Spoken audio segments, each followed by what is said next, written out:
Hey everyone, in this video, I'm going to show you how to add a stroke to images and text in DaVinci Resolve 20. First, go to the Effects panel and drag a title text onto the timeline. In the Inspector menu, edit your text however you like. Since this is a basic procedure, I'll just fast forward through it. Now, in the Inspector panel, go to Video, Title, then Shading. Switch to Element 2 and enable it.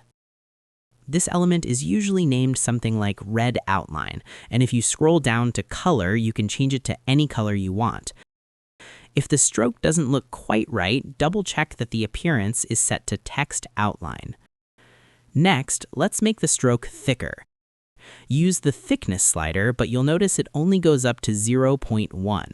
If that's not thick enough, click on the value and manually type in a higher number, like 0.15, then adjust the join style.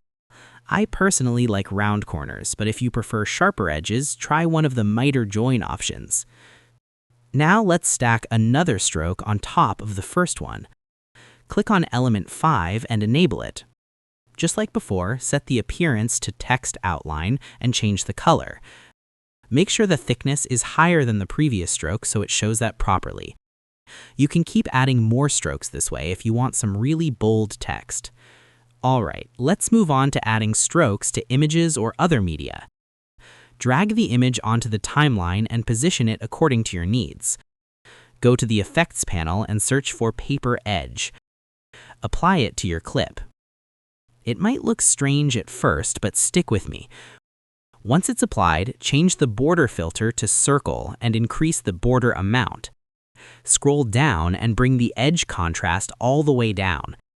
If the stroke looks slightly off-center, adjust the X and Y values under edge position until everything lines up nicely. That's basically it. You can add the paper edge effect to almost anything, and just like with text, you can stack multiple paper edge strokes on the same clip. If this tutorial helped you out, make sure to like and subscribe for more helpful guides, and if you found real value in it, a super thanks would be greatly appreciated. Feel free to reach out if you encounter any issues during the process. If this video helps you out, please leave a like and subscribe.